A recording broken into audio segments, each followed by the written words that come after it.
Another week, another game, another chance for us to vent our spleens on the view from the Ninian, as we will talk about everything that's happened in the last week, including Cardiff's latest game against Coventry City, the battle of the CCFCs, and who came out on top? No one. It was a draw. Joining me as always, Ben Price, Tom Phillips. Ben Price, how are you? I'm good, mate. A lovely chilled Sunday. How are you? I'm very good, thank you, mate. Tom Phillips, tomorrow in Australia. Haven't done this for a while. Any news to report from tomorrow? Nothing as of yet, and the draw still stands here, so it's still honours even between the CCFCs as far as I know. Beautiful stuff. To clear something up, me and Tom were wearing exactly the same shirt when we logged on together. Ben Price tried to find his, he couldn't. That would have been a laugh, but instead Tom got changed into a nice lime green number. Very brat summer of you, Tom, for all the Charlie XCX fans out there. Yeah, I do scream brat, so yeah. I thought I'd lean into it for the pod. It's what he's got on the back of his shirt. Is brat. Yeah. Brat 69. I've actually got my name and number on the back of what I think of this one because we got. Turn around, show us then. Oh no, I've got two of them now of the same shirt. Don't ask, and that's got Phillips 12 on the back, because my family members still think as a grown man that I want my own name on a shirt. So that one only ever gets worn with a jacket. I'm just going to sit in awkward silence then. I don't mind a name and number on the back of the shirt. Oh, sorry. Okay, that could be a debate. Underrated kit as well, that, to be honest, Tom. I think that's one of the best. I quite like that lime shirt. It's a nice material as well. It's quite soft in comparison to other shirts. It's true. If you've been paying attention to our social media, you would have seen that we have joined a new media conglomerate, shall we say, this week. Friend of the pod, Ryan March, of Alternative Wales fame, and a couple of his pals have set up a Terrace Media Group. They're bringing together the best podcasts and the best cultural podcasts in Wales. We've joined up with a few other club podcasts, and we're part of a new media group. So we're very excited about that. Congratulations to Ryan. I think he's doing great things. He's already got some great work under his belt with FAW, BBC, and all that kind of good stuff. So hopefully you'll see more of that as we grow with new sponsors, advertisers, and all that good stuff. But to begin with, Ben, let's start with yesterday, the last day of November, the CCFC derby, Coventry versus Cardiff, Omar Reza versus Frank Lampard. What's their nickname? The Sky Blues. Yeah. Versus the Bluebirds. The Rico versus the CCS. It's the same stadium. It looks exactly the same. A 2-2 draw to round off the footballing week, Ben. Let's start with the start. There was a few changes to that team. We saw, I think it was 4 changes overall. Cole dropped out. CO, Jamalu Collins came back in. Were you surprised by some of those changes? Yeah, I'll be honest, going into the whole thing, I wasn't too optimistic even before the team came out. I felt like new manager bounce and just Lampard being an ex-Jack as well. It all sort of pointed towards a very uncomfortable day for us. Yeah. So I was a bit like, oh, Christ. And then the team comes out and I was slightly confused, but fair play to Reza for making changes. I think we needed it. We all saw from the last performance against QPR that changes need to be made. Leggy, wasn't it? Yeah, and he properly made the changes, and I can see what he was doing. But you see a few players on there that sort of came on, like Miete, CO, probably not been the best players so far the last few years, last few weeks. So it was concerning to see them. And I was also interested to see JC back in the squad as well. I thought Bagan did quite well against QPR. He's probably one of the better players on the pitch. So for him to drop out and Collins to come back in after sort of he was told he needs to be better and sort of bide his time to get a chance, it was an interesting choice. I didn't think Collins was too bad at all. I think Collins is a bit of an unfair casualty, really, of all the changes, hasn't he? Because he was in and out of the team last year, played quite well, but obviously coming back from the cruciate ligament injury, had struggled to get back to fitness. And I think he probably didn't deserve to be bombed out the way he had been this season. So hopefully it's the start of him coming back into things. Him and Bagan could be the key to freeing up O'Dowda again, because O'Dowda's had to fill in so much at left back when he is probably our best creative winger. It's a shame, really. Tom, we scored early. Absolutely insane, really. I think it was 4 minutes in. Yaku Miete heads it in, did his celebration. We'll talk about that. Going to take it away from him. I think it's an own goal. It comes off a defender's back before it goes in. Takes a deflection, so take away some of the credit from him. But obviously the talking point is his celebration. Lots of debate on social media about this. Give me your thoughts about his celebration, Tom. I don't mind it one bit, personally. I think it just shows he cares. And if you are paying attention to what people are saying, and there's people just absolutely berating you week on week, saying your shit and stuff like that, it's going to get to you.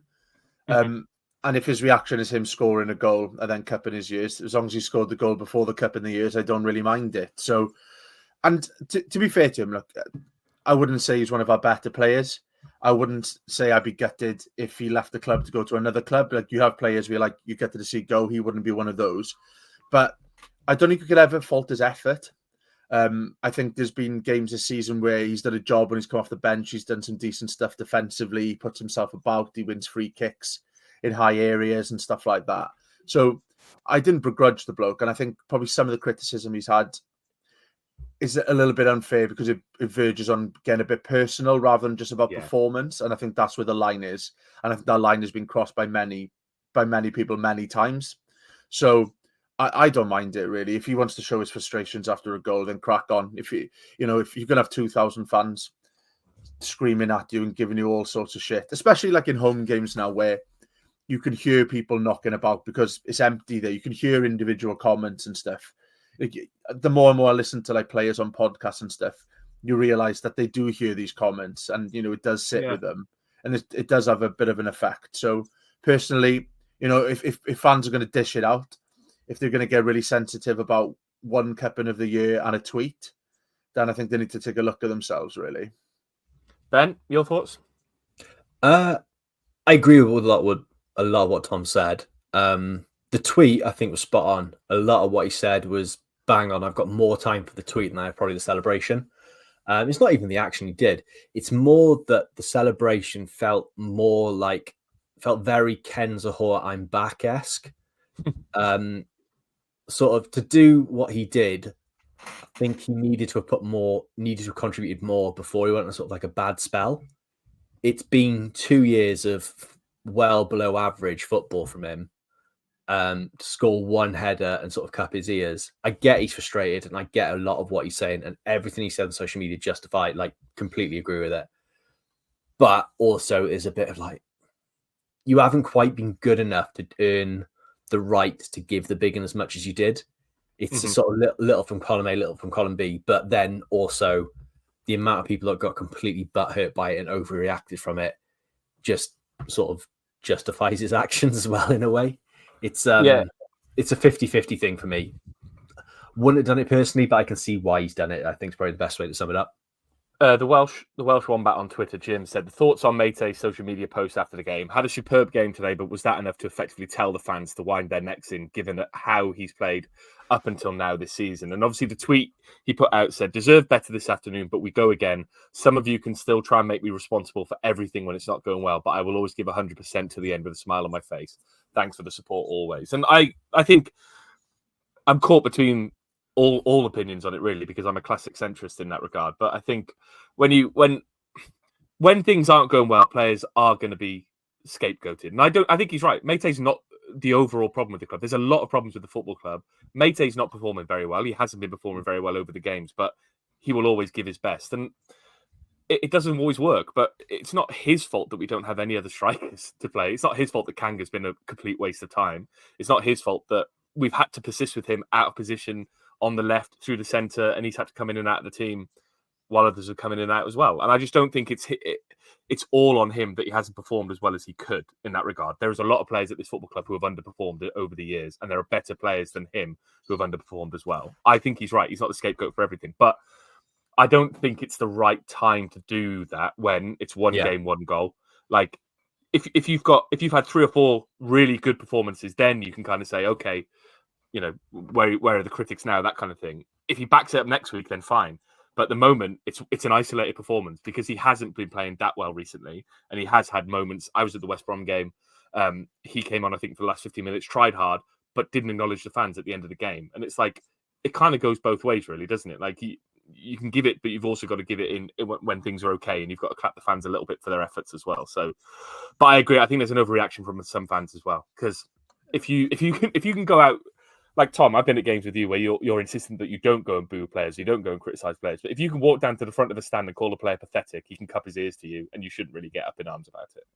Yeah, I think that's what it is. It's the severity level between it of what fans think that we're justified in how we what we can get away with.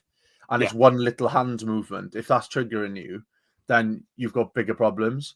But it is quite funny that he did it after like 4 minutes. Yeah. It's not like you've put in a full 90. I do understand that point of it. But the major problem from his side here is he's clearly looking at social media because he's gone to social media after the game as well. And he's got rid of it on social media as well. He's been replying to people and stuff. So hashtag LeBrute. But like just get rid of the account. If it is having that much of an effect on you, it probably is having an effect on your performance then, because you're going out there probably thinking of your personal performance a little bit more than you should as well. Yeah. Because you're trying to prove a point.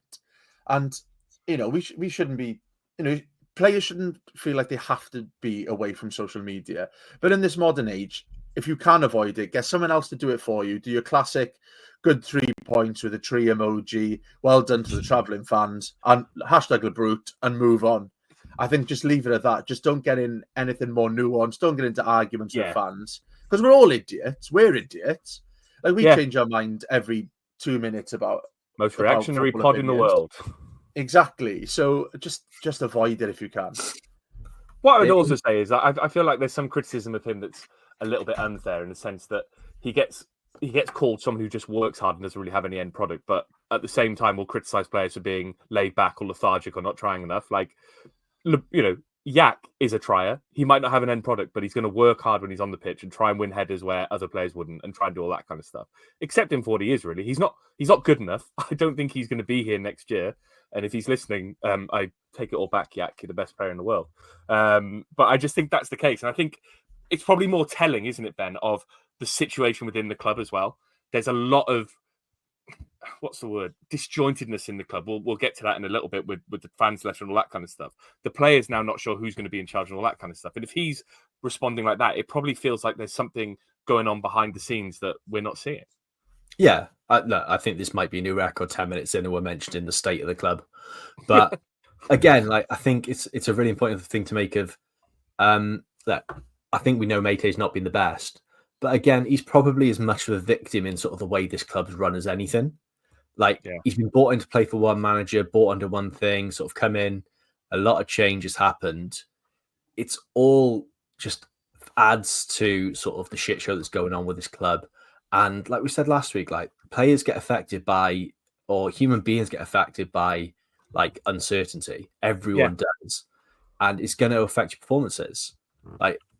When things are going well, when things are stable and clubs are well run, it's no shock that average players play above and beyond and good players reach even higher levels. It's not just down to chance that this happens. It all sort of contributes to sort of the perfect balance of a club. And this just, again, you're right that it shows that the players are really affected by not just the behind the scenes stuff, but what fans are saying as well. It's another reminder that the players they're only human. Players are only human. Tom, the lead didn't last long. A couple of minutes, if that. Coventry quickly equalised. It just looked like poor concentration for everyone, didn't it? I've kind of written down some names here I thought could be at fault. Didn't think NG covered himself in glory. I thought Turnbull was very slow to react to balls getting out the defence. It was a good finish, but it was a bad goal to concede for us, wasn't it? It was a good finish. I thought it was quite a well-worked goal, to be fair. But it's the classic, you've got to stay switched on after a goal. It's when you're most vulnerable. And we did look a little bit lethargic, in the kind of minutes immediately following it, which is unfortunate. But again, if it's a one-off, you kind of leave it go. But we've seen this quite a few times this season where we kind of just switch off. People cut through us and they're through. And, going to Coventry, it is a fairly tough place to get a result. Not as much this year, but you get an early lead. Just see out the next 10 minutes. Just defend like beavers, as Cammy would say. Just get everyone behind the ball. Just make sure that you make your hard to break down for a little bit, and then kind of build from there. We're not good enough at the moment to be straight back on the front foot looking for a second. I think you've got to kind of just reset steady. And we just didn't do that. And it's just unfortunate timing. It just doesn't give you time to build on that momentum and put the pressure back on them. Because, it's their manager's first game. Their fans are, I'd say split on the opinion of the appointment, but angry that they got rid of Mark Robbins. the atmosphere is only going to sour the longer it goes on where you're 1-0 up away from home. And we're down the basement of the league at the moment. So they're looking at that as 3 points. The longer we frustrate them, the better. And yeah, we just let them off the hook straight away. It's another case of NG ball watching. I think that's it's becoming a real problem. I think my biggest thing that sort of I noticed was that yesterday Coventry targeted the right hand side a lot. Everything was hitting into that channel between Gutas and Perry. They were actively going to catch NG. He's not the quickest, we know that, but we're also starting to see he's not quite as alert as he has been in the past. And Coventry made a point of exploiting that as much as possible, and that's got to be a concern because last year it was very much a case of teams targeting us down our left hand side, especially when sort of JC was sort of really out of form and we had no one else to go in there. And now we've got the same on the right hand side, and again, lack of good recruitment is causing an issue there. Bring back Bakuna is what I say. He could cover that. Ben, it didn't. We made chances in that first half, didn't we? 1-1, game's there for the taking. We made chances, but they all felt like half chances. I rewatched the highlights today.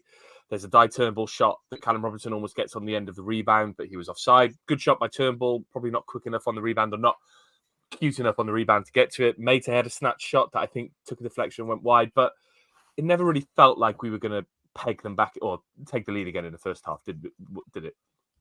No, but I think it's got to be said. I think it was a much improved performance compared to the QPR game. I thought we were really good. I thought we were really unlucky not to come away with 3 points against Coventry. But yeah, you are right. Especially in that first half, there just wasn't enough. I think that Miete chance is probably the one I look at that he probably should have scored. But it's not the easiest of chances. It's not as clear cut as sort of you'd like to think, or you've sort of look at on the replay. But yeah, it's just, again, it was one of those where Coventry set out, frustrated us, and we just didn't quite manage to unlock anything really, did we? To say that was our one like proper chance where we should have buried it and gone 2-0 up or 2-1 up. It's the story of the season to an extent, isn't it? We make half chances. We have long range shots that don't quite come off. We don't really force the keeper to make particularly good saves, or we don't work on that well, and then we don't win the game. And it's kind of like the similar story as yesterday, similar story as last season, really. How many opportunities do we miss? It's probably a massive credit to... Sorry, go on. I think we've been a little bit too negative on this, to be honest. I thought we were really... I thought we were good. I think it's just... I thought it was a good performance, to be honest with you, where we're a little bit... I think the first goal, obviously, yeah, we lack a little bit of concentration. I think we'll get on to it. I think there's poor refereeing and stuff at times as well. But we're going away from home. We take the lead. And I thought we were the better team in most parts. I think Coventry had a lot of ball. But I think if anyone was going to win that game, it should have been us. And I think if we'd had positive results coming into this game, it's a different outlook. I think most of the time you'd probably take a point in a game like this. But I thought we were good, considering how much shit we have watched, especially early this season. I think coming away from this, I wasn't that frustrated. I think, like Ben said, it probably feared the worst going into this game as well. Everything's pointing towards a home win with a classic, like, new manager, things like that. I thought we were fine. I thought as a performance, we've had a lot worse. And I think there's been some decent individual performances across our team as well, which, I'm sure we'll get on to. Wow. On that point, Tom, I was going to get to the goal. And I was actually going to be nice about Alex Robertson. Well done. Yeah, thank you. Listen, I'm the guy who's asking the questions here. I don't have opinions. I'm just conscious about people saying how negative you were. I didn't listen midweek, so I'm coming back in as a positive force. That's my role. Sometimes I think people are a bit unfair saying how negative we are. No, they were bang on with that one. Let's talk about Alex Robertson, Tom. Alex Robertson was pretty poor on Wednesday night, as much as were most of the team, but he was probably man of the match. I think FotMob, please sponsor us, gave him man of the match yesterday with a cool 8.7. Two things on him. Obviously, his goal. It was a great way to start the second half. A lovely bit of play. Colwell came on, fed the ball into him. Robertson with a great strike that was kind of moving away from the goalkeeper. But talking about the goal, but do you also think that having someone like Siop is alongside him, obviously we talked about the changes at the start of it, Siopis does the dirty work, and that frees up Robertson. Like when you have Robertson and Rolls together, as it was on Wednesday, both of them are trying to do the same sort of job, aren't they? They both want to get the ball. They both want to pass it on. Neither are going to do. Robertson can, but I think neither really want to do the dirty work. But having Sio alongside him just frees him up, doesn't it? Yeah, definitely. I think it allows him to link up with Colwell as well. It gives him that little bit of like impetus to get forward, and we reap the benefits from it. Because we've seen a couple of times this season that he's got a wicked strike on him. Mm-hmm. It's one of those goals when you first see it, it's like, oh, that's a good finish. Because it's like along the floor.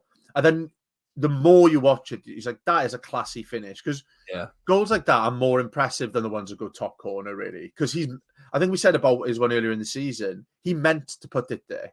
Yeah. And, you know, he's aimed for a spot, he's hit that spot. And I think classic like XG, I looked it up, I think it was something like 0.04 or something to score from that range. It was 0.04, yeah. Like that's a great strike. Like without the stat, you can see it's a great strike. And like you said, the interplay leading up to it, ball into Colwell back to him. Fairly simple stuff, but it's decent passing and moving, which we've lacked. Yeah. And he's clearly just a class act, Robertson. And like I said, the more you get him into those positions, if you do free him up, if you've got CEO who had a fantastic second half, I thought, the more you get him into those positions, then the more we're going to score goals. We've got players in our team now who can score from distance between him and Turnbull. Rolls when he does play has a strike in him. So no, it's good to see him get on the score sheet, and his celebration less controversial as well. He loved it. He gave us the Ayatollah, right? Which is what we want to see. It's what we all want to see. Ben, Alex Robertson, how many shots did he take yesterday? How many were on target? Did he have 3 shots? He was 1 for 1. One shot, really? 1 shot on target, 100% shot accuracy from the boy from But he should do more then, shouldn't he? Pathetic, really. He should do more, really. He had, I think... Sorry, it was just... Again, Ben? I tell you what was nice was, we haven't seen it for a while, is just someone with dark hair scoring a screamer outside, like a lovely goal outside the box at Coventry. It feels like every time Wits played them, he'd do that. Yeah. And it was just felt a bit like that. It was just quite nice to see. It was a lovely strike. I think when you see it from behind, you can see how much movement he had on it, because he strikes across the ball and it starts straight and it curves away right in the it's lush. Yeah, which is that. I mean, that takes some doing. He had 60 touches yesterday, 8 passes into the final third. He won every tackle he put in, which was 1. Lots of interceptions, lots of headed clearances. He won 7 of his duels. He was fouled 3 times. He was in the centre of everything. And that's what you want from Alex Robertson, really, isn't it? Ben, could we have won the game from there? Should we have won the game from there? Look, Tom's already saying that we should have. We were good. What's your view on it as the alternative view? I haven't got an alternative. I completely agree. I think we needed to... Go. See, positive, Tom. I think good. We've got the players there, especially like Colwell came on, and again, another player that a massive difference to how he was in the midweek against QPR. Looked so much better against Coventry. I don't know what that was, sort of whether it was just that, was it 45 minutes of rest? I don't know. But we really sort of had players there sort of looking to take the game to it. I just, again, don't think in that second half we've really had that one chance where we should have scored. And that's probably where we're letting ourselves down, because like you said, we haven't, there's not many games I've looked back and gone, oh, that was the chance we should have scored that and we'd have won the game. So when we're creating those chances, we're finishing them. Yeah. Like Callum Robinson's definitely scoring. Like, if you're giving him chances, he'll score. But at the moment, the chances just aren't falling to him, and he's sort of gone a bit quiet and a bit off the boil. And a lot of that is because he's not fit, and I think he's really struggling with his Achilles issue at the moment, and it's hampering him. But I think, the only sort of criticism I've got from us yesterday is that we just didn't create that one clear-cut chance where I'm thinking, like, we should, in the box, work something out and gone, we should have scored that. As someone who has Achilles problems, I know how hard it can be to manage them. So I'm with Callum Robertson on that. Some days it's very hard to walk. Let's talk about their penalty. 86th minute, Tom. Penalty gets given. Was it, in one word, was it a penalty? No. Ben, was it a penalty? Yes. Whoa! I don't think I think 5 years ago that's not given as a penalty. I think in the modern day they're just given because they seem to give every handball in the box for a penalty. Tom, give us the reason why it's not a penalty. I don't think his hand's in an unnatural position. I think the height of where his arm is fine.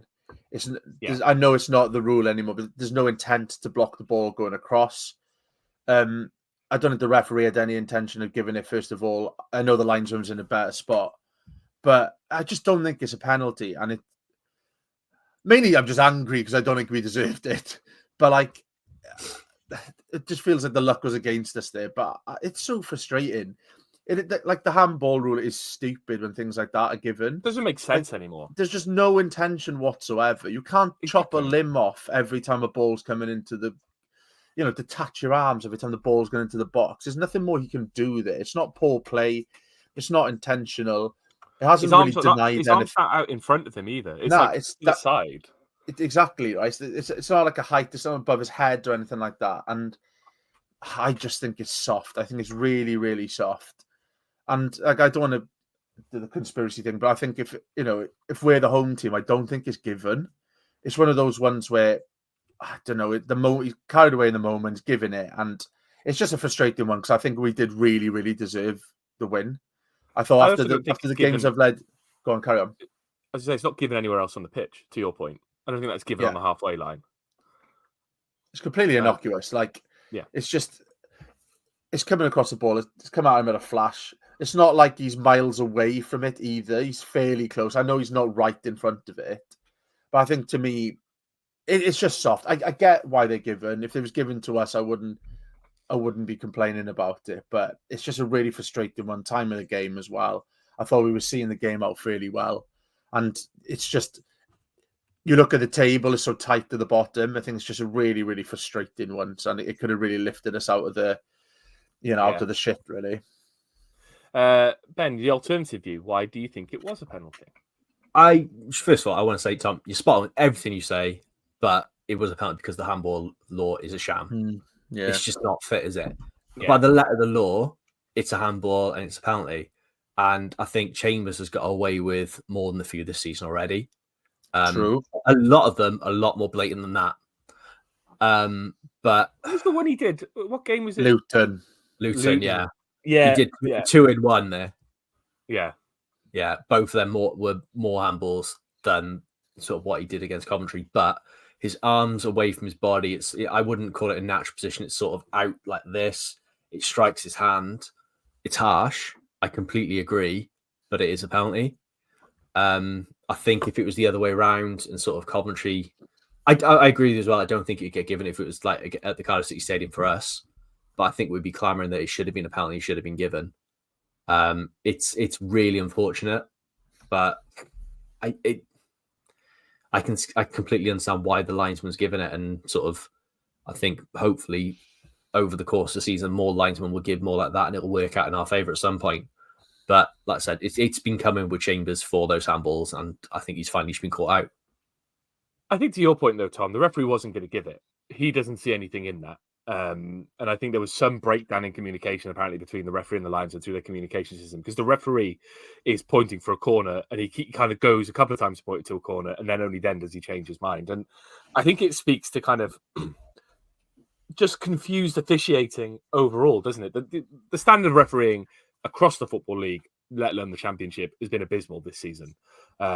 It's, good referees get promoted, therefore you're backfilling with bad referees because the referees are moving up the leagues and all that kind of stuff. But every week there seems to be a really bad decision being made. There seems to be huge talking points across the Football League. There seems to be teams who are unhappy about stuff. And I think I can see why it's given this penalty, but it's just, to your point then, the handball rule doesn't make any sense anymore. What's he supposed to do in that situation? As Tom says, like, he puts his arms out, he kind of puts them across him. They're not out in front of him. They're to the side, and the ball hits them. But he can't move them that quickly because he's 4 yards away from him. It's why you see so many players now jumping with their hands behind their back. But you're not getting across in the way he needed to try and block that cross as well. It's, like I said, really unfortunate, but I think it's just referees. I think that referee was shocking anyway. He managed to lose control of a game that had nothing happening in it anyway. Yeah. It was really loose and sort of poor refereeing flat out, and there was no big sort of talking points. He still managed to fuck it up. You are right. It is a bigger issue than just yesterday. It is just shows how bad these refereeing performances are at the moment. I think as well, I think it was interesting comments from Reza. I think when he spoke to the officials after the game, he said he wasn't happy with what their answer was or something along those lines when they were on about giving the penalty. So I think that's the bit Yeah. I'd want to know more about. Yeah. So that's the interesting thing. It's how it was given adds to the frustration. If it was given straight away, exactly, I think it takes a little bit of the frustration out of it. I know it's good to see, the refereeing team kind of communicate with each other, but the nature of it was so sporadic. It just adds to the tension. It adds to the unknown, and obviously the timing of it is an absolute gut punch. But we go again. There was what I found strange. The one thing I will say, like the referee, I found really strange was it wasn't like he went out because he said the headset wasn't working properly. So it wasn't like he went over and spoke to him and asked what he saw. No. He just saw the linesman flagged for a penalty. He went, all right, fine, it's a penalty, instead of sort of talking through what each of them seen. Normally, in those situations, they normally sort of communicate at some point. But there was no communication. It was just, well, linesman saw it, it's a penalty. And yeah. Is that good? Is that bad? I don't really know. I can't really tell, to be honest. Well, I've always been very critical of linesmen because they're just not as involved as they used to be anymore. They, with especially in Premier League, like with VAR and stuff like that. What are they really there for anymore? Giving throw-ins that they don't even monitor because half the time there are foul throws that they don't give and all that kind of stuff. So I'm fine if the linesman wants to step in and give a decision. But to your point, Ben, about the communication, the referee was adamant that it was a corner and gives it straight away, then looks again and then points to the corner again.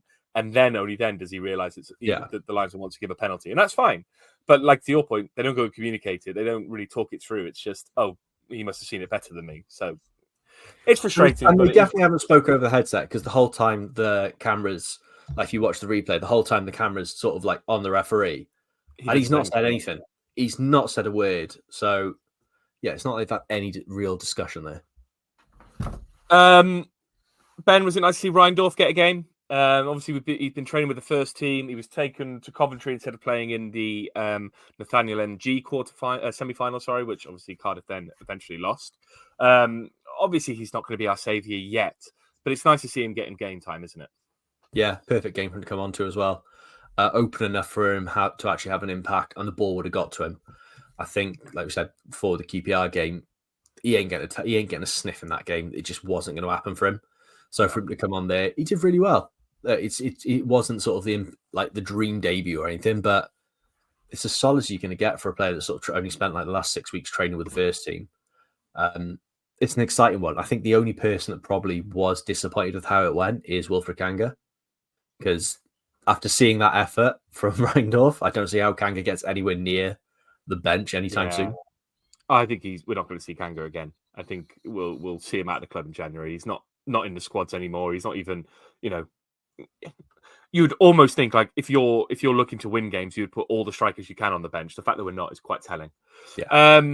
Tom, we've already talked about kind of outstanding performances. We mentioned CEO played quite well in the second half. Robertson was probably man of the match. Colwill, Miete all played well. Was there anyone who stood out for you? I think Robbo. I think Robertson. The multiple Robbo thing. That's really A-Robs rather than C-Robs. Good stuff, A-Rob. I thought he played well. I think his all-round performance was decent. You could see that little bit of quality. Colwill had an influence on the game as well, but I thought it was a decent all-round performance, a good away performance. One we were very unlucky not to get the 3 points. And I think if you replay that game another 9-10 times, I think we come out winners in most of them. So, yeah, I got no complaints. I don't think there was any standout, outstanding performances really, but I thought it was a good, solid away team performance. And if we put more of those in, then we should be all right come the end of the season. I mean, a point at Coventry with their attacking prowess, they've still got people like Haji Wright, they've still got people like Ellis Sims, they've got that young Belgian lad. Like a point with a new manager at Coventry isn't the end of the world. And the performance to go with it is probably more cause for optimism than the actual result. So fingers crossed.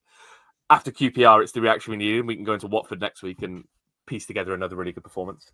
Let's head over to twitter.com/VFT Ninian for all your tweets. Gareth Dunning, impressed with how the team reacted to Wednesday night. Reza got it spot on despite a few raised eyebrows with his team selection. As an away fan today, they did everything they asked. Everything we could ask for. Reece Thomas, even though I can't believe how poorly run this club is. What other club would go this long keeping fans in uncertainty? So frustrating when a simple message to the fans is all what's needed. We'll get into, the shambles that is Cardiff City Football Club shortly. Lee Gardner, I've always tried to stay positive and put things into perspective, but I can't lie. Apathy is truly setting in for me. Something needs to change, but I can't see it anytime soon. I won't stop going to games, watching on TV, etc., but it's more of a chore now than it is fun. John T.M. Williams, this one's for you, Tom. Not much positivity apart from Miete putting a shift in. Lost hope watching his body language of late. Hope he's back. Still frustrated at our corners. No guile. Why don't we take short ones? Doesn't seem they practice any during training. Positive Reindorf. See? Not much positivity. He said it wasn't very positive. Sorry, what am I meant to do with that? Exactly. It's just aimed at me, is it? Yeah, because you're Mr. Okay, Positive. it's all right. Okay. All right, sorry. Apologies. Would you like us to take more short corners, Tom? No, I hate short corners. Only because when I played, I'm 6'4" and I like heading the ball. It's I'm better with my head than I am my feet. So there's a part of me that dies every time I see it played short, even though it's probably a good thing to do. Ben Dino 112117 says, when all fully fit, who is our first choice left back? For me, O'Dowda gives us more playing up further up the pitch, so I would go with Collins. In a straight shootout between Collins and Bagan, who are you picking, Ben? Based on yesterday, I can't look past Collins. I thought he was really good.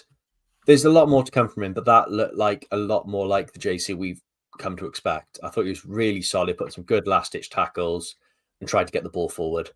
So yeah, fit like that. Give me JC. A couple coming up. Ross Tyson, could Cardiff replace Reza with the Rizzler so it's not such a big transition? Only if he brings the boom. Reece Spear says, on the manager situation. That, is he? What's that? Tom's lost. I watched that completely go over Tom's head there. No. I learned who the Rizzler was this week. I'm up to date on this one. You must have just got to Australia then, a couple of weeks Just behind. about. Yeah. I know it is. So I was feeling pretty happy with myself. So thanks for calling me out. Reece Spear. Oh wait, I'll come back to this one. There's a few that we need to discuss in more detail. Matt CCFC, Robertson will make us millions. What a player. MJ Kerr 93. Why are English officials so bad? We were robbed today. I was at the game. David Charles, my usual bleat about the standard of refereeing. Does anything ever happen to refs and officials who regularly underperform? Thought we deserved all 3 points there today. A much better showing with people working hard for each other. It doesn't. And the prime example of that is Bobby Madley, who's now back being a fourth official in the Premier League, despite being one of the worst referees this country has ever produced. Golf Dweeb said about our stream on Wednesday, I agree, was a bit neggy, but under the circumstances, understandable. Frisbee 13, I can't face your stream when we lose. My adverse funk is bad enough after a defeat without tuning into you.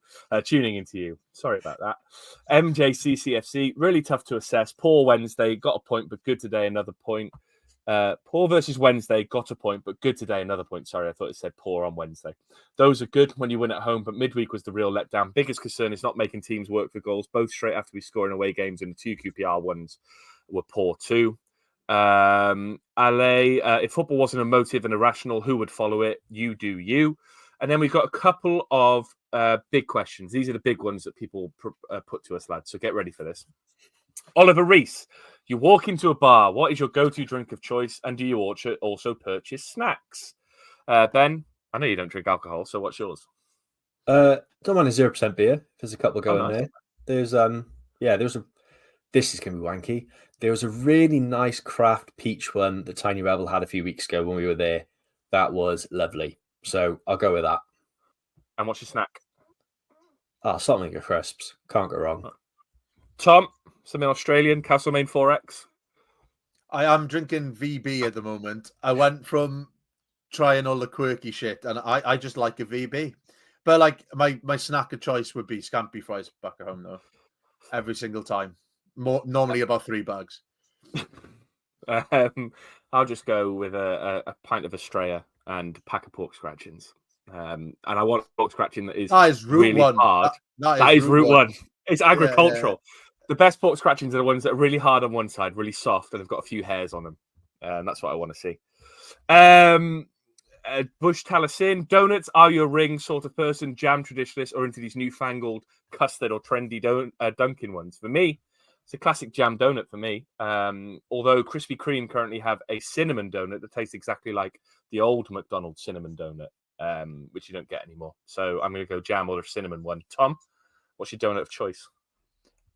I always convince myself I don't like donuts, and I'm not a donut man. And then every time I have one, I'm like, "That's delicious," and then the cycle starts again.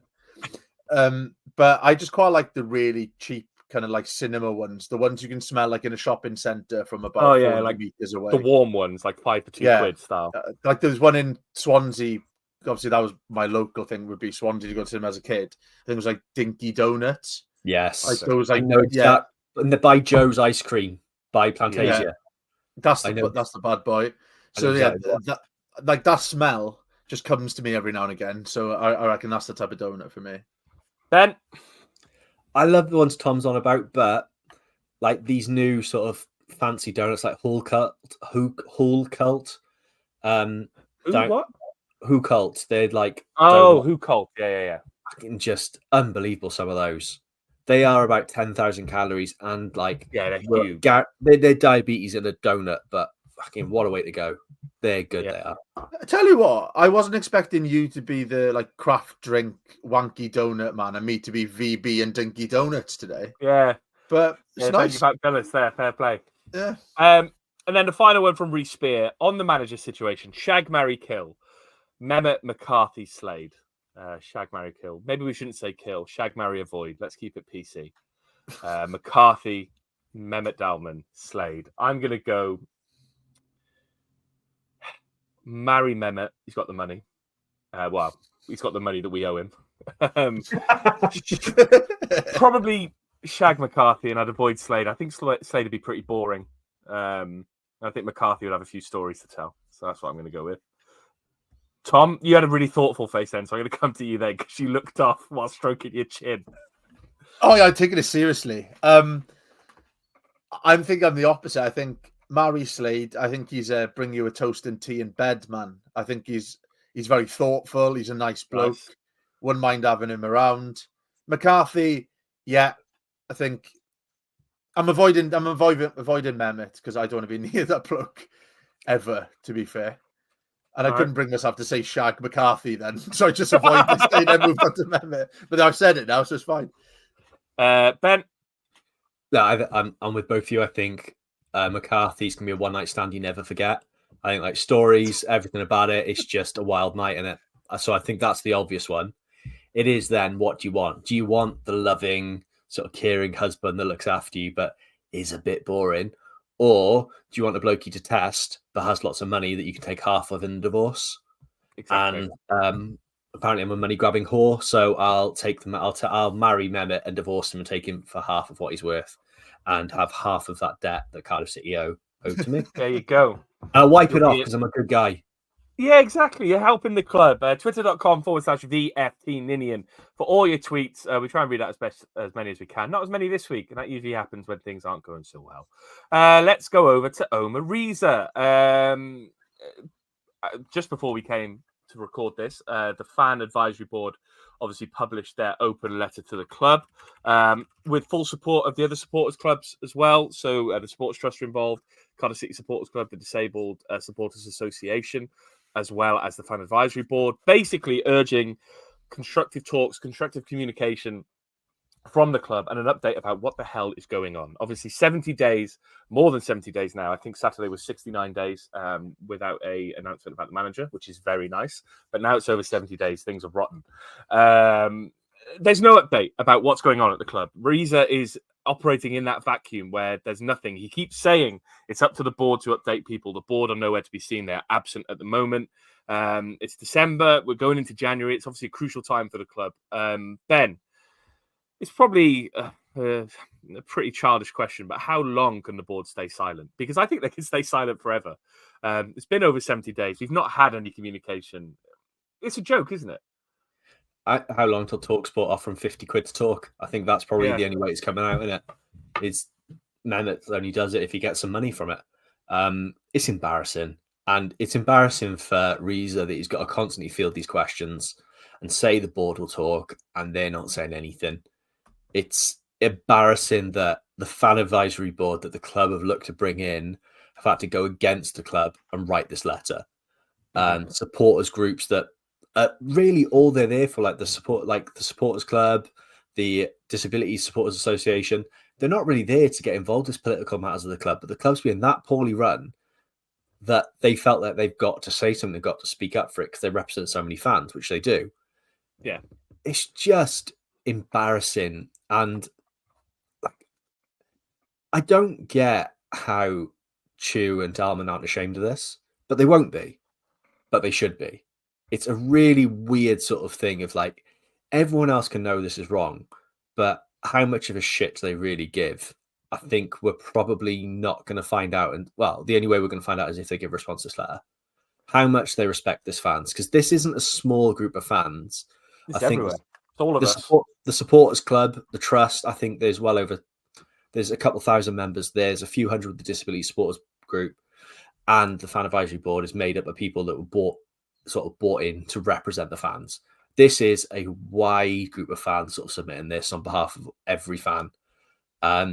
It's down to them now. The ball's in their court. If they don't respond within 24 hours, it's really telling of the lack of respect that these have for our club. And I think then if they don't respond to that, it has to be a case of protesting and getting them out, because no other club will put up with this.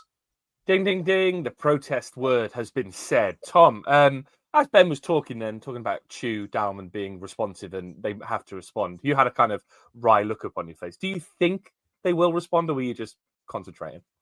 I started looking at the FA Cup draw because I feel sad.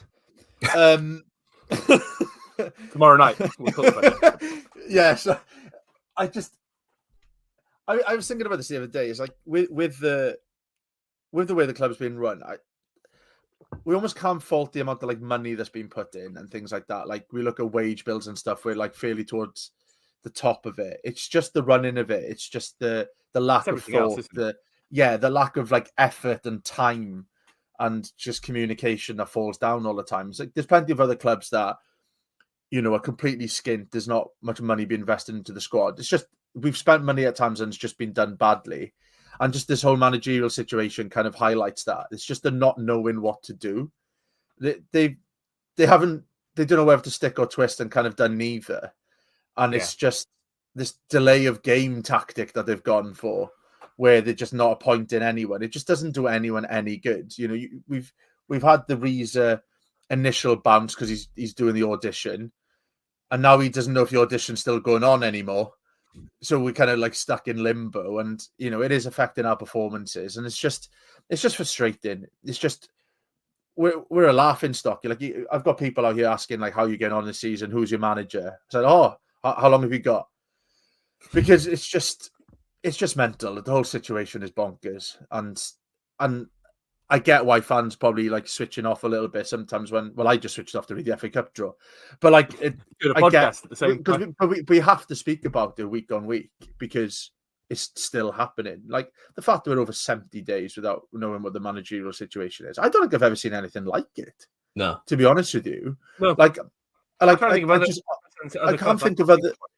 And like you have it where they go like interim manager in charge till the end of the season. You have plenty of stuff like that going on. But this is not that. It's just that we're not going to tell you absolutely anything. Yeah. Not only are we not telling you, we're not going to tell the people actually in charge. Yeah. And it's madness. We're not even getting a whiff from the media, really. We had the Bilic stuff and things like that. I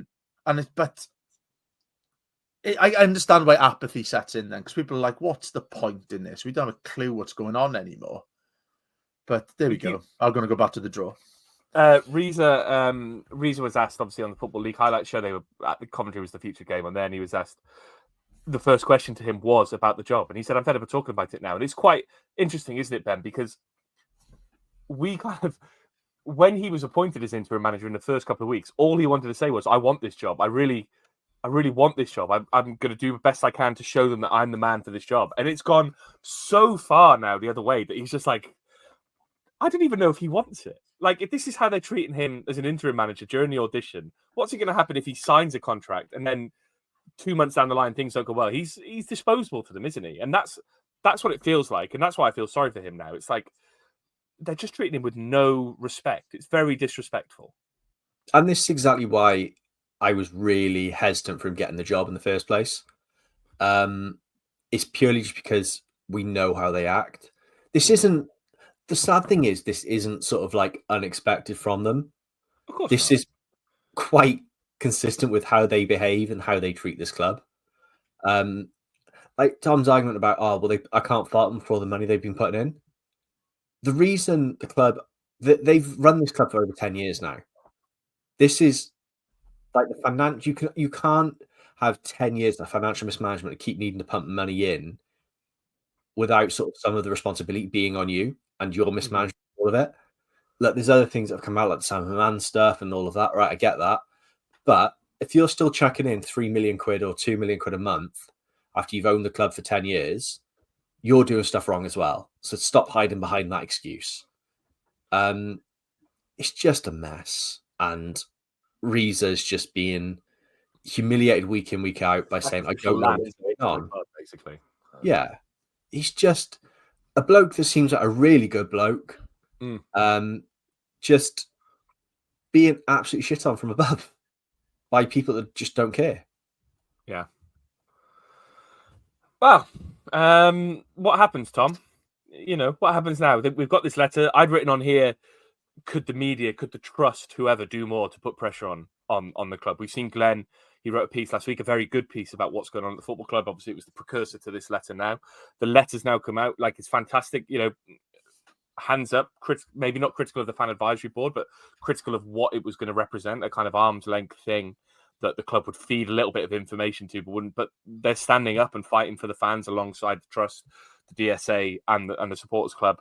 What do you think happens this week? Obviously, Ben says we need a response within 24 hours. When do you think we get response? Do you think we get response? Does this change things at all?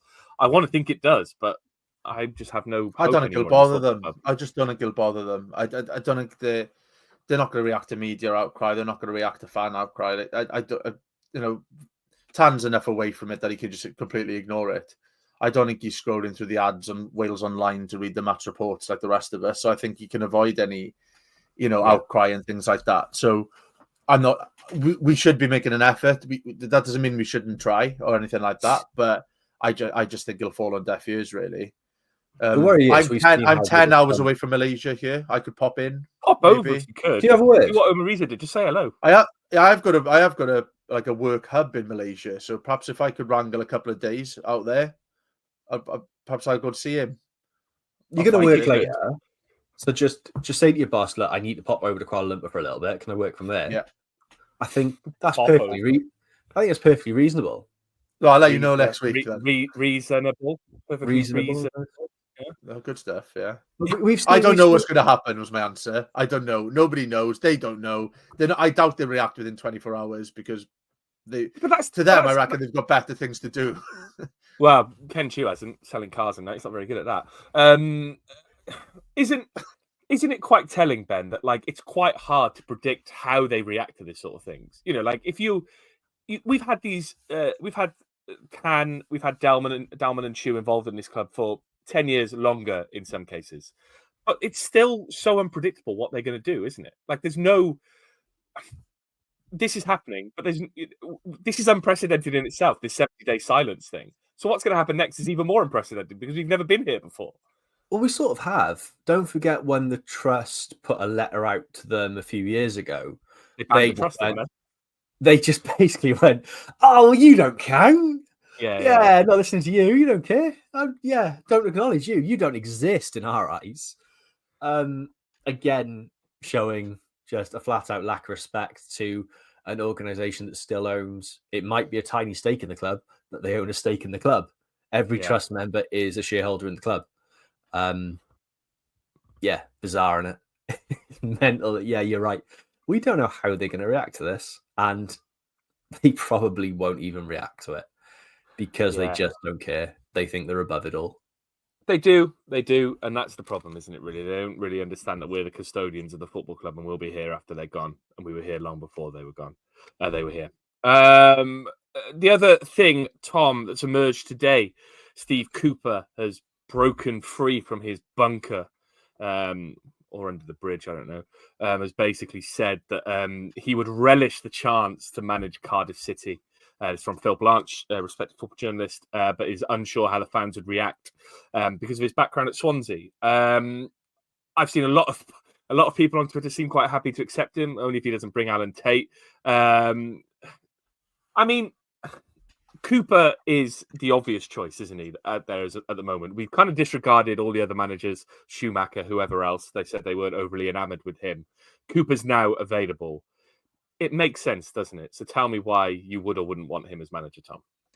It's an odd one. I think that shows the situation we're in, that we've all kind of gone, oh yeah, go on, we'll take him. It just shows the kind of desperation a little bit. But I'm not sure if I would take him or not.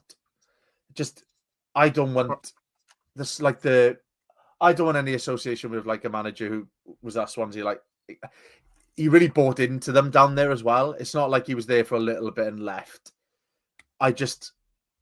If Tate joins, I think I'll just stop watching. He's the one person in football I can't stand. Yeah. Like, there's part of Trundle's an absolute wind-up merchant, but there's part of me that like begrudgingly kind of respect some of him.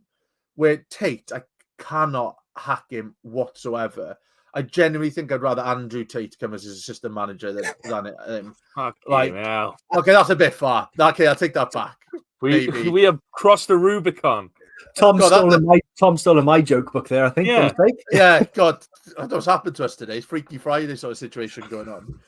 But I don't know. I can't see it ending well if he joins. I'll begrudgingly. He's a decent manager. Like, there's no doubt about it. It's not like he plays that attractive football. He plays very effective football.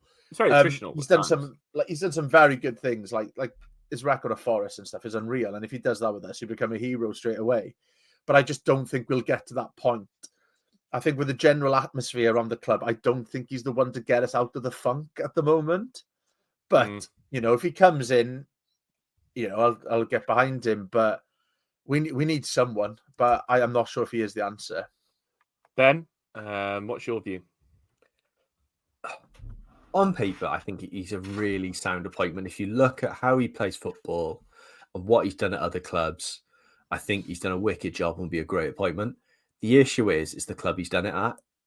It's sort of much like what he did with Leicester. Abby Nottingham. Yeah, well, no, not even Forest. It's more with them down the road. I think. I know. It puts him. He got that. Yeah. Yeah. It's been a long day. It puts him on the back foot straight away, doesn't it? And instantly, you're right. He has to win us over, doesn't he? Yeah, instantly. And it's not a face that's easy to win over people. Like, with the nicest respect to him, he constantly seems like he's just like dropped something on the floor and he's just going, "Oh, what am I like?" constantly. He just gives me that vibe. It's just, from like a footballing side of things, it works out. From a logistics and everything else, that sort of the baggage that goes with it, it's just a bad move at a really bad time. Where I don't know if I take it, and I completely agree. If Tate comes in, I'm done. Wow, that's the red line. Not a bloke to bring in at this club. Like, it's like Warnock going to Sheffield United, going in at Sheffield Wednesday. Sorry, like, just the bloke's not is the everything we hate about Swansea is that he wouldn't bloke. do it. I don't think he'd do it. Like, no, I think he would, and then he'd just rip everything down from the inside for a laugh. So you speak to people. Tate's not a nice bloke. Like, a lot, like, there's loads of people that, like, I know don't say bad words about people in football, have gone, Tate's a dickhead. Yeah. Like, same with Trundle. I've met him, done some stuff in college with him. Like, he gets it. He's the right side of that line of, like, taking the piss. He knows where he is. Tate is just not a good bloke to be around this club and would be a disaster. So you either break him away from Cooper, but I still don't think Cooper would work out long term for us either. I was going to say, would you take Tate and Cooper if a guaranteed promotion? But I think your answers were pretty strong there. So you want to give it. What was Lee Trundle studying in college? Didn't know he was still there. He was doing coaching things. Was I 19 when I was that? So a fair while ago now. 15 years ago, he was doing like his coaching badges and stuff, and was coaching a team down Swansea way, and ran a couple of sessions. And I went down for those, and they were a good laugh. He found out I was a Cardiff fan, took the piss mercilessly, like proper took the piss, but was annoyingly charming and funny about it as well. And that really, really pisses me off. What a prick! I know. What a prick for being so nice. let's have a little look around the leagues before we get into the quiz. A few people have requested a quiz. I've done a quiz. That's all I've done. I'm just giving the people what they want. Tom, come on, enjoy it. Yeah, it's fine. Yeah. How great is it to see Josh Murphy finally coming good for us? Another goal and an assist down at the Vetch Field for Portsmouth. Good goal, good assist. Good for him. He gave the fans a big one as well. Do West Brom owe us some money, Ben? Carlin Grant scored again. We seem to be basically an incubation space, don't we, for West Brom players? Kipre, then hit Carlin Grant, sending them back onto bigger and better things. It's the West Brom rehab centre, isn't it? Yeah.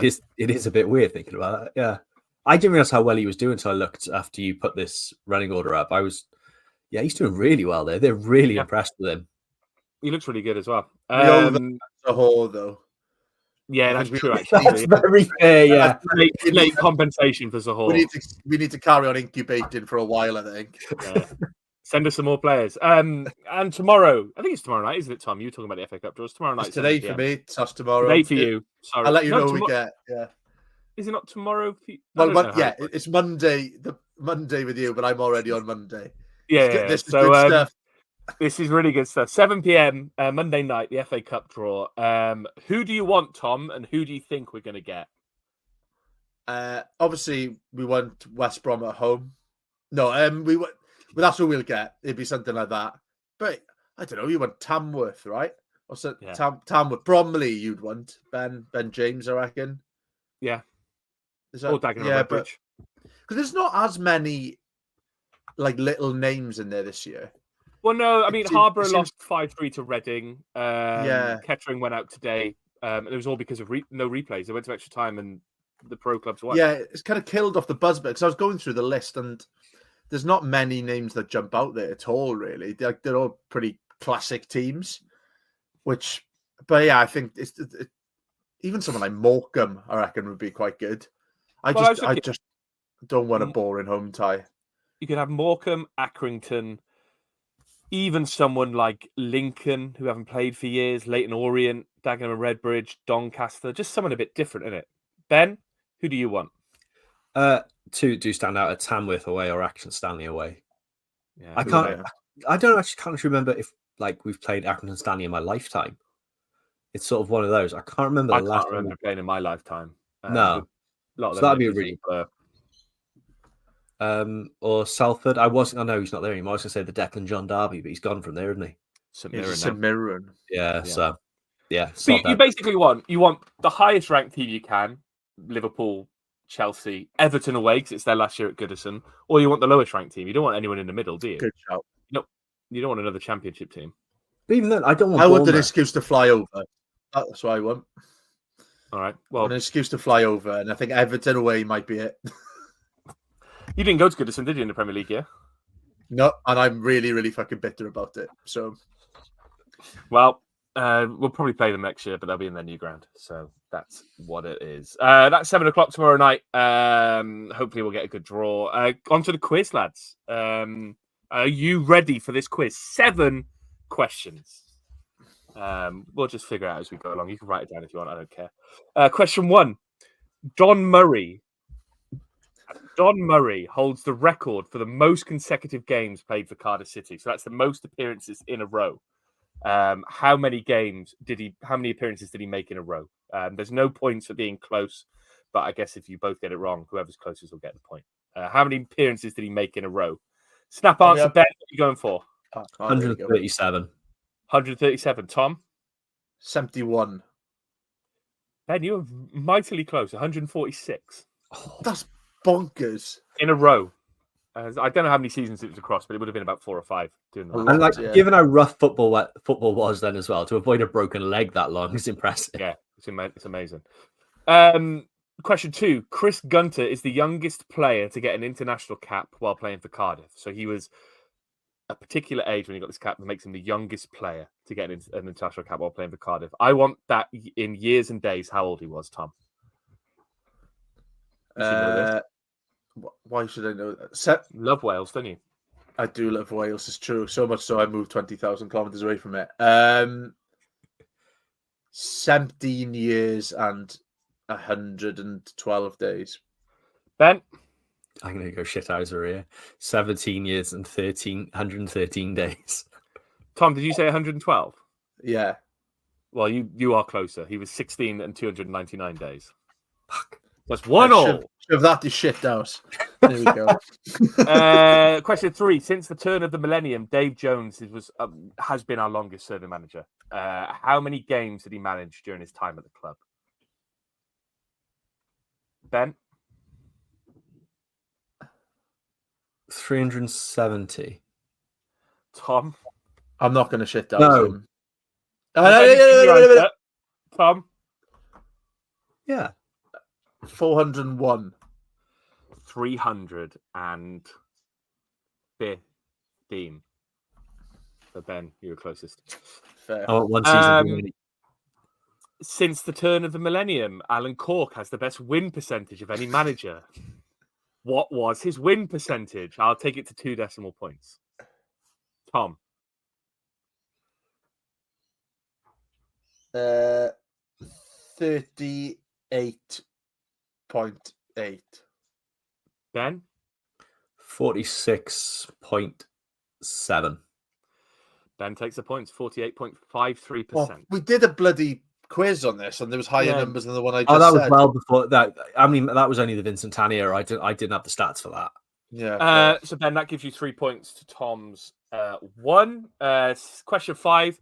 Tom Farquharson is the goalkeeper who has played the most times for Cardiff City. But which goalkeeper is second in that list? And how many appearances did he make? Who did I ask first last time? It was you. So Ben. I don't know, because we went for a spell just getting rid of goalkeepers, but it's either David Marshall because he was there for such a long time, or it's going to be someone from like the early 1900s. I think about, would I do you that dirty? Yes, 100%. Of course you would. 100%. But also, would you double bluff about this? Yes, 100%. So I'm going to go with David Marshall and say, how many appearances Marshall make? 300. Tom, I was going to say David Marshall 305. It is David Marshall. And how many appearances did he make? Well, Ben's closest. He was 278. Oh, I'm getting absolutely hammered here. That's 4-1. Coming up to Yes. question 6. Can't win now. I'm out. In the modern era, I will just ask some 2 questions anyway. In the modern era, aka from the year 2000 onwards, Chris Barker is the outfield player who made the most appearances for the club without scoring a goal. How many appearances did he make? This is a good quiz. These are decent, to be fair. There's a lot of since the millennium going on. Well, I'm not going to ask you questions from... Well, no, just the wording. I just haven't heard the term since. I listened to a lot of Robbie Williams recently. Tom, how many appearances did Chris Barker make without scoring a goal? 201. Ben? I was going to go in the 200s as well. I'll go 223. Tom gets a point. It was 180. Oh, thank fuck for that. Well... It's getting embarrassing. Final question. Precision FC is a third-tier Dubai football club. They currently have 3 former Cardiff City players playing for them. Name all 3. Tom, I'll come to you first. Name 3. You have to name all who play for Precision FC. Yeah. I don't have a clue. In Dubai. Craig Noon. I've suddenly forgotten. You talked about Craig Noon being retired recently. But I thought he might have popped up. Well, no, I'm out. Done. So I didn't name all 3. Ben. Well, just have another guess. Name 3. I can't be bothered. Craig Noon. I've already said it. Andrew Taylor and someone else from that. Lex Immers. Ben? I reckon I know one. Go on. I thought you would. Philip Kiss. Uh-huh. Shut up. Etienne Velaconia. Uh-huh. And who else we got? Random players that still play in that era. I haven't got another one. I'm quite invested in this now. I really want you to win this now. I reckon it's only one of those. 5. And Jordan 3. Much. I mean, you're both catastrophically wrong. Oh, right. I thought it was. I was just giving you a bit of hope. Ravel Morrison, Harry Arter, and Jamie Ward. Oh, they all make sense. Yeah. Yeah. All three of them are playing out there. Jamie Ward was on loan second half of the promotion season under Neil Warnock. Oh, that's the most underwhelming ending to a quiz I think we've had. Good quiz, bad quiz. Tom got 7 questions and he said he couldn't be bothered anymore. So that's how good that quiz was. Where's Philip Kiss? I thought Philip Kiss was out in Qatar these days. He is, but he's not. That's a different country. He's playing. I think he's playing for. He's playing still for a top level team. I can't remember who. Anyway, Ben, you can figure out where Philip Kiss is playing after the podcast. You've only got Watford to talk about. Then I need to go and eat my steak. Watford, Tom. Despite everything, despite everyone predicting them they were going to be bottom half, going down, relegated, they are in the playoffs. They won at the weekend, unbeaten in 3 games. I think they drew and have won 2. They beat Bristol City. What do you think about Watford, Tom? Odd team. Like, drawing with like QPR, beating Bristol City, drawing with Plymouth, who are shite. Yeah. Winning 6-2 against Sheffield Wednesday, losing. They're like the archetypal championship team, aren't they? That everyone could beat everyone, but still. And they could easily be in a relegation fight in 4 or 5 months' time. When Hull drop from second to bottom or whatever they did, you don't know with Watford. I don't know whether to say we should win it. I don't know whether we say it's a tough game, but they do seem to be a little bit more organised than they have been in the past, and I do fear a game like this. I think we struggle against teams like this at home every now and again. One of those ones where, like, we should be in with a shout. I reckon, I haven't looked it out. I can imagine the odds are fairly similar for both teams, with them probably slightly edging it, and with it being our home game. So I'm a little bit worried that they're a team who score a few goals against us, despite them drawing 0-0 with QPR. But we saw what QPR did to us. So I'm a little bit nervy going into this one, I must admit. Well, their forward line, they've got Bayo, who's got 7 goals. They've got KMB, who's got 5 goals. And they've got I think he's Georgian, Chakvadzadze? Can't say his name. 4 assists, 1 goal. They've got a defender who scored 2 goals. Wingers who've got 3 goals, 3 assists. So they seem to be quite good on the attack, Ben. How would you set up against them? Would you make any changes? Would you keep the same team that played yesterday? Someone on Twitter, I think it was Bluebirds Past last week, posted a team with 6 defenders in it. Is that what you're going for? So the I think Mick McCarthy version 2.0. Yeah, I think just sort of go a bit more extreme with it. Nice. Bring in some like centre backs from like the under 18s. Sort of just pack it out. It's a weird one that you look at their form and like you can't read anything into it. Nothing at all. If anything, looking at what they're doing, I think maybe they're due a loss. But that makes me more worried that you're looking at it going, right, there's a pattern there, but they're so unpredictable that probably aren't due a loss. They're probably going to win 5-0. They're so hard to judge. It's a proper weird club. I'm like, it's not even like the last 6 games. It's going backwards. They've not really put a run of anything together, whether it's defeats or draws or losses. It's a really weird team. And they are the championship archetype, though, aren't they? Like, look at the goal difference as well. Like, it's 26-24. Like, it's just you have teams in the league who are really consistent. Like, they're like Burnley have only conceded 6 goals in 18 games. Yeah. So they're defensively good. Where Watford are like, I don't know what they are. I don't think they know what they are, and I don't have a clue what they're going to do when they turn up. Well, so let's enjoy it. West Brom are just outside of the playoffs. I know West Brom, we drew with them recently. They've drawn 9 out of their last 10 games. And yet they're still only 2 points out of the playoffs. Like, this league is mad league. All over the place. It's all over the place. Could do with a win, Tom. So what's your prediction? I said I fear this game. So obviously I'm going to go for a 3-0 win to us. Spot on. Ben, what's your prediction?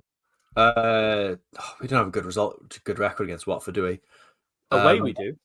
Yeah, but not home. At home was the first game I left early. That's how bad that was under Slade. And I had family from Australia that I bought tickets for that game, and they did my head in so much. I was like, no, I'm off. That sounds like the family problem than the Slade problem. Yeah. I know the other side of my family I really like. I get on really well with them, but I just let them sit there and actually suffer it all. I missed the goal. It was 4-0. I went and got wings from KFC. I'd like to look at our head-to-head against Watford because I haven't really looked at it. I mean, not. We're an hour and 15 in. Yeah, I know. I'm about I'm going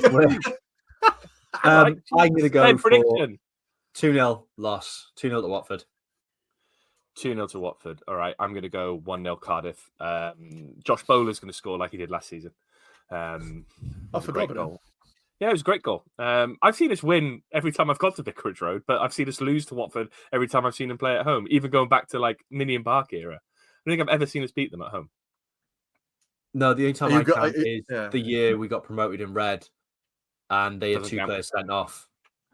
Doesn't count.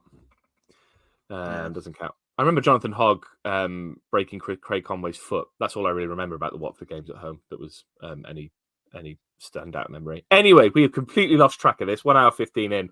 It's time to go. Twitter.com/VFT Ninian for all your tweets. KOFI.com/VFT Ninian. Send us your money because we don't get paid to do this. Look into Terra's media group run by Ryan March, TERAS. You can find out more about the other podcasts that are involved, including the Newport County podcast. And I think there's a Swansea podcast as well. But we're all friends here. Tom, off to work. Yeah. Thanks. Ben, Can't wait. off to bed. No, I got some Tony Chocolonely to eat downstairs. So I'm going to Oi. pop Ooh. What flavour? it. Cookie crumble. Nice. Not tried that one. Enjoy it. I'm going to go eat steak and sweet potatoes. And we'll be back after the Watford game. See you next week.